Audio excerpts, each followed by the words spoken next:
Fracaso total, así, con todas sus letras. Lo dijo Juan González, ex asesor de seguridad de la Casa Blanca. La tan promocionada máxima presión de Trump no tumbó a Maduro, ni lo movió un centímetro. Cuando Biden llegó al poder, se encontró con un gobierno más fuerte, más adaptado y con aliados nuevos. El plan no funcionó y lo saben. Las sanciones no derrocaron al chavismo, pero sí vaciaron el país. Empujaron a millones a migrar y abrieron la puerta para que China, Irán y otros ocupen el espacio que dejó Estados Unidos. Mientras Trump esperaba el colapso, Venezuela seguía vendiendo petróleo y hasta Chevron volvió con permiso oficial. La presión solo fracasó, dijo González. Y aunque nadie lo grite, en Washington ya lo tienen claros. Más detalle a continuación. ¿Y tú ya sabes de los informes especiales de Prensa Alternativa? Pues déjame decirte que están imperdibles. Este domingo, 13 de abril. La guerra por el Ártico. El error final que sepultará a Estados Unidos. Llega gracias a la membresía de Prensa Alternativa. Más información al final.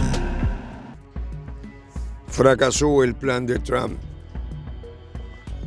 Las sanciones diseñadas para asfixiar al gobierno de Nicolás Maduro no hicieron más que reforzarlo. Así lo admitió Juan González, exdirector senior del Consejo de Seguridad Nacional de Estados Unidos, en una entrevista reciente. Su testimonio desmonta el relato de la Casa Blanca sobre Venezuela. González explicó que al llegar la administración Biden en el 2021 encontró un escenario inesperado. Maduro estaba más consolidado. El aparato estatal venezolano se había adaptado a las sanciones y el cerco impuesto por Trump no logró debilitarlo. Lejos de provocar un quiebre, reforzó su cohesión interna. Se había adaptado a las sanciones, dijo González, y además el liderazgo estadounidense en la región estaba profundamente debilitado. Washington ya no tenía la misma influencia para presionar a sus aliados latinoamericanos. Maduro, en cambio, consolidaba su red diplomática y económica alternativa. La llamada máxima presión de Trump fue, según González, un error de cálculo sin respaldo diplomático. La idea de que la presión por sí sola obligara a Maduro a dejar el poder ya fue puesta a prueba y fracasó, sentenció. El fracaso fue total y además predecible. La política hacia Venezuela no fue pensada estratégicamente, añadió González. Fue dictada por la dinámica política del sur de Florida, en referencia al lobby cubano y venezolano en Miami. Se trató más de un gesto electoral que de una política exterior coherente.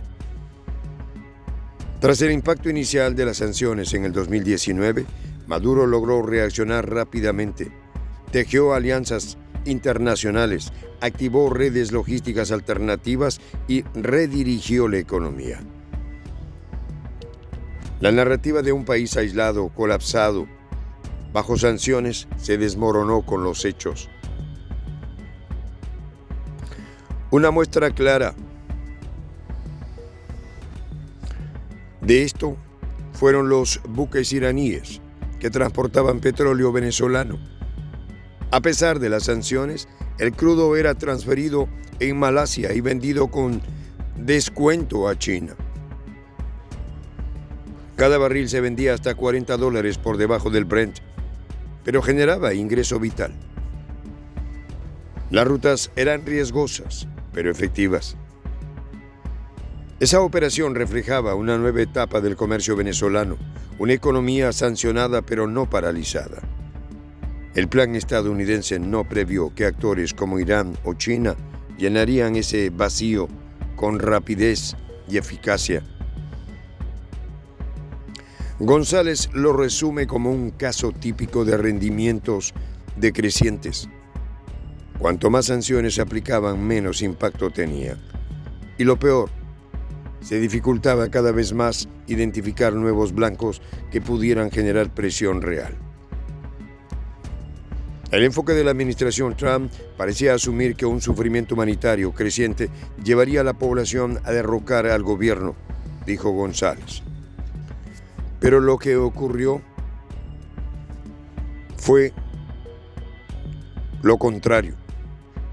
La gente emigró en masa, sin alterar el poder político. Las sanciones también golpearon el tejido social venezolano. Con el bloqueo al petróleo, la inflación y el desempleo aumentaron. Esto incentivó la migración masiva. González admite que esas medidas contribuyeron a acelerar la migración, una realidad ineludible. Paradójicamente, Trump culpó a Biden por el desastre migratorio en su segundo mandato, pero fueron sus propias sanciones las que empujaron a millones de venezolanos a salir del país. Luego intentó frenar esa misma migración con deportaciones masivas. Incluso se llegó a detener venezolanos en El Salvador sin debido proceso. Las consecuencias humanitarias de su política fueron sistemáticamente ignoradas por su administración. La narrativa oficial omitía los efectos directos del embargo en la vida cotidiana. A nivel regional, Estados Unidos también perdió terreno. Con las sanciones, sin estrategia diplomática, se generó un vacío. Y ese vacío fue ocupado por otros actores: China, Rusia, Irán, Turquía. Todos ampliaron su presencia en Venezuela sin resistencia efectiva de Washington. China, según González, fue el único ganador claro. Mientras Estados Unidos aislaba, Pekín invertía en sectores clave como energía, tecnología y construcción. La influencia china creció. Maduro halló respaldo donde antes había amenaza. La estrategia de Biden intentó corregir el rumbo sin abandonar del todo la presión. Prueba de ello fue la licencia Chevron para operar en Venezuela. Según González, no fue un acuerdo secreto, sino una decisión estratégica para canalizar la producción. Chevron volvió a operar, pero bajo términos que incentivaban la producción legal dentro de Venezuela.